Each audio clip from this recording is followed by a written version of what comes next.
Mtu mmoja, kompyuta moja, lakini pia familia moja, angalau mtaalamu mmoja tu. Naitwa Baraka Yusuf Gilomagiri, ni mdau mkubwa wa elimu, sayansi na teknolojia hapa Tanzania. Kwa niaba ya wanajumuiya ya teknolojia Tanzania, yani TTC, ninawasihi wa Tanzania kubadilisha miji yetu kuwa vituo vidogo vya tehama kwa manufaa ya watoto wetu katika karne hii ya 21. Kitendo cha kununua kompyuta moja na kuiweka hapo nyumbani tayari ni hatua ya mabadiliko kwa taifa. Mtoto akitoka shule atahitaji kuitumia, na baada ya muda tutakuwa na mtaalamu angalau mmoja hapo sebuleni kwako. Sasa walimu pia tunahitaji kuwa kwanza kabisa kumiliki kompyuta kwa ajili ya matumizi katika kazi yetu ya ufundishaji, ili kumrahisishia mwanafunzi maisha katika safari ya teknolojia. Leo tutajifunza namna ya kuandaa matokeo ya wanafunzi kutumia software ya Microsoft Excel. Ni teknolojia rahisi tu ambayo nadhani kila mmoja anaweza kuimudu. Niwaalike walimu wote popote mlipo, twende pamoja tushiriki project hii. Ukimaliza basi utakuwa umesaidika, lakini pia utakuwa umeisaidia shule yako kupata mfumo pesi sana wa kuandaa matokeo. Sasa washa kompyuta yako, tuanze sasa. Kwa mwendelezo wa project hizi unaweza kujiunga nasi kupitia WhatsApp namba 0745239759, then utapata maelekezo zaidi. Tuanze kutengeneza huu mfumo wetu. Tutakuwa na admission number, namba ya usajili au prem number, alafu tutakuwa na jina la mwanafunzi, tunaweza tukaziweka herufi kubwa, alafu hapa tutaweka somo sasa, labda hisabati, sayansi, maarifa, English, Kiswahili, kompyuta au tehama. Baada ya hapo tutaingiza hii hapa. Tunapojifunza hii ni sawa na kujifunza data entry pia.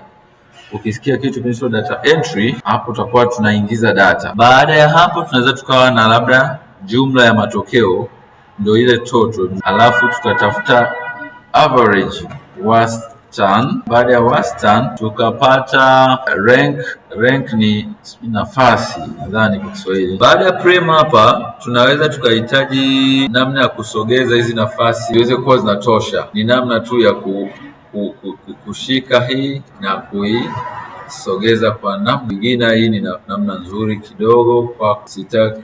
Then tutaendelea kujifunza namna zingine ambazo utakuwa unafanya ukishakuwa na matokeo ndani. Sasa hapa tunatakiwa tuwe na marks ya masomo. Mfano kama prem numbers hizi tuwe na labda number 1 alafu number 2. Ukishafika hapo, kwangu mimi sina prem number, natumia hii kama mfano. Wewe utaweka namba halisi ya mwanafunzi, tutashusha kama nilivyoelekeza awali, labda tuseme mpaka 50 au 30. Wanafunzi wengi kwa darasa, uwiano ni watu 40. Alafu jina la mwanafunzi. Sasa hapa sina wa jina halisi, lakini nitaandika mwanafunzi mpaka wa mwisho. Sasa hapa najaribu kurahisisha kwa kuvuta tu hapa, kwa sababu zinafanana. Tutakuwa na wanafunzi 40.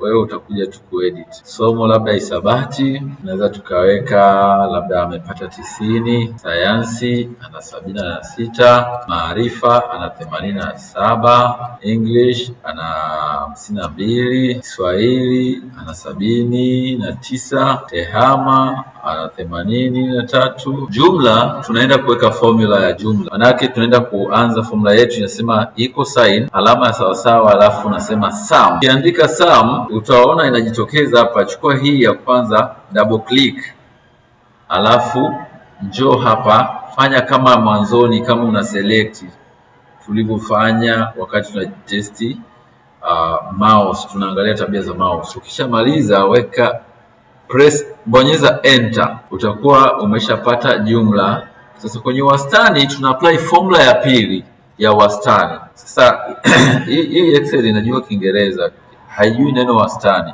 Sasa tunasema equal sign alafu average, una double click, unafanya vile vile, unakuja una drag kuanzia hapa kumbuka unabonyeza left click, ukimaliza unaweka enter. Alafu nafasi hapa tutaanza sasa kujifunza hii njia ya pili ya reference ambayo nilisema absolute. Sisi tutasema equal sign, alafu tunasema rank. Hii rank tutaenda na hii hapa. Ukishaibonyeza utaona neno namba inakuomba hapa namba, kwamba anaenda kumrank huyu hapa. Hii namba katika hii wastani ni ya ngapi kwenye wastani zote. Ukimaliza hapo kuna alama ya koma. Baada ya namba unaweka koma. Of course unafuata, unaona baada ya kuweka koma hii bold imehamia kwenye ref. Ref maana yake ni reference. Tunarifaa darasa lipi? Darasa ni hili hapa. Utaselect yote wanafunzi wote, kwa sababu huyu mtu tutakuwa tumpime rank yake, nafasi yake kwa wanafunzi wote. Ranking itafanyika kwa kila mwanafunzi. Tutakapokuwa tumefika hapa, alama hii pia itaonyesha K3, alafu tutarudi kwa darasa zima reference yake.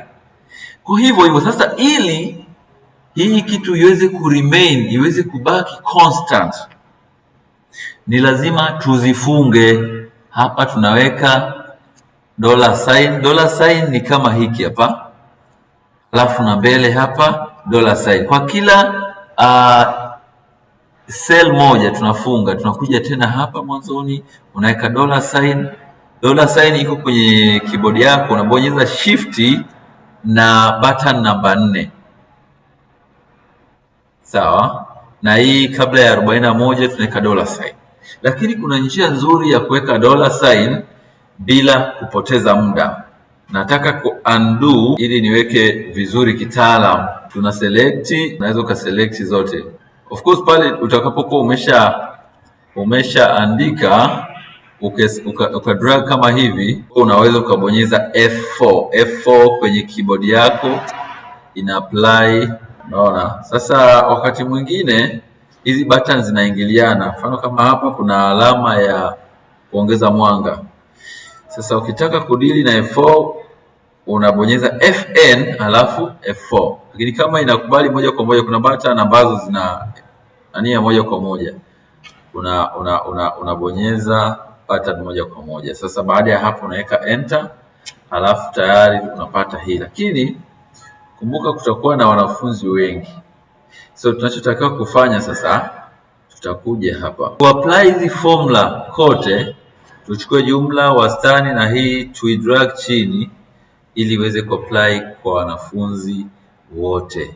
Hiyo ni namna nzuri na rahisi kutumia Excel. Ukiachia tayari formula imekuja. Kwa nini hapa imeleta division by div 0? Maana yake ni error, sababu huku hakuna kitu chochote tulichoweka. Lakini hii pia inataka umalize kote hadi chini ndio tupate wastani hiyo. Sasa hebu tuje hapa, tunaweza tukaingiza matokeo feki.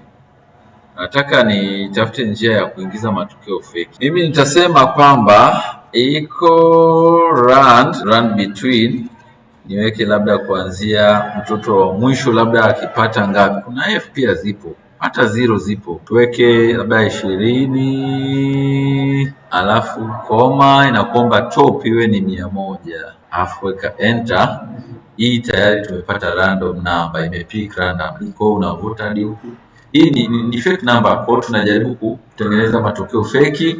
Unaona, ukiangalia hadi hapa tayari tumeshapata wastani. Drag mpaka chini tayari tutakuwa tumepata matokeo feki kwa ajili ya kusaidia kutengeneza. Umeona tayari, kwa sababu tumeweka formula tumeshapata wastani zote. Sasa hapa tunaenda kuruhusu at least decimal place 1 au 2.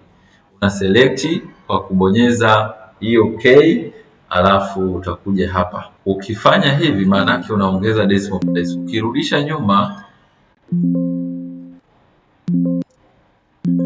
sorry, imekataa kwa sababu ya hili neno wastani pia tumelichukua. Tunaweza tukaanzia hapa kwenye text peke yake, ambapo mwisho ni hapa. Then let's try, yeah, reduce the decimal places.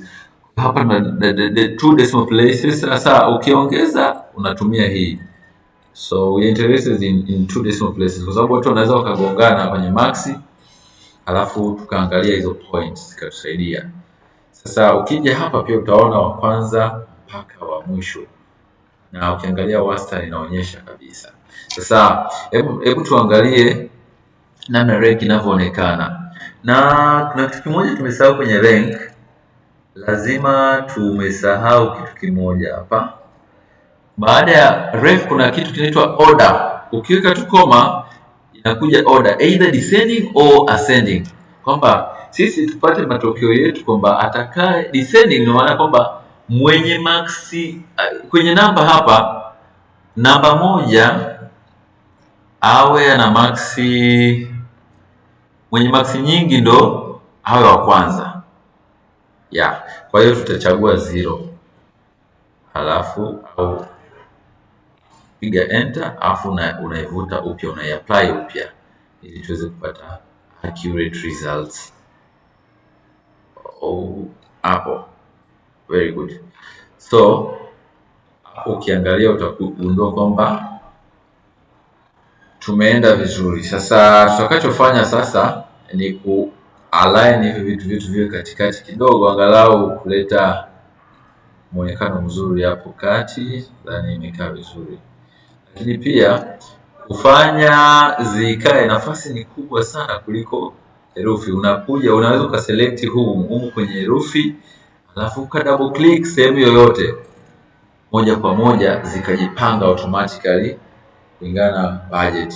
Like channel hii, subscribe ili uweze kuwa kwanza kupata video kama hii inapokuja part 2 ya program hii. Asante sana.